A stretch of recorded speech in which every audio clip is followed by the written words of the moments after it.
नमस्कार, मी संयोगिता आणि आपण पाहता चाळीसगाव डांगांची ओळख सुराज्य मराठी। पाहुयात आजची घडामोड।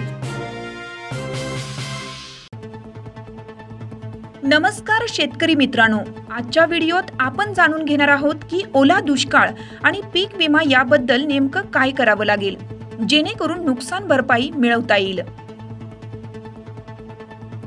जर तुमच्या भागात 65 मिलीमीटरपेक्षा जास्त किंवा 100 मिलीमीटरपेक्षा अधिक पाऊस पडला तर तुम्ही ओला दुष्काळ जाहीर करण्याची मागणी करू शकता आणि हो, यामुळे तुम्हाला सरकारी मदत मिळू शकते।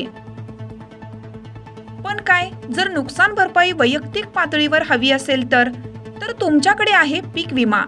पाऊस पडल्यावर 72 तासांच्या आत तक्रार करा आणि 10 दिवसात पंचनामा करून नुकसान भरपाई मिळवा। तक्रार करताना सगळ्या सही व तपशील नीट भरून घ्या। पीक कापणीच्या प्रयोगावर लक्ष ठेवा आणि मागील 7 वर्षाच्या सरासरी उत्पादनाशी तुलना करा। तर शेतकरी मित्रांनो, सावध रहा, योग्य वेळी तक्रार करा आणि तुमच्या हक्काची नुकसान भरपाई नक्की मिळवा। आवडला तर व्हिडिओला लाईक करा आणि शेअर करा।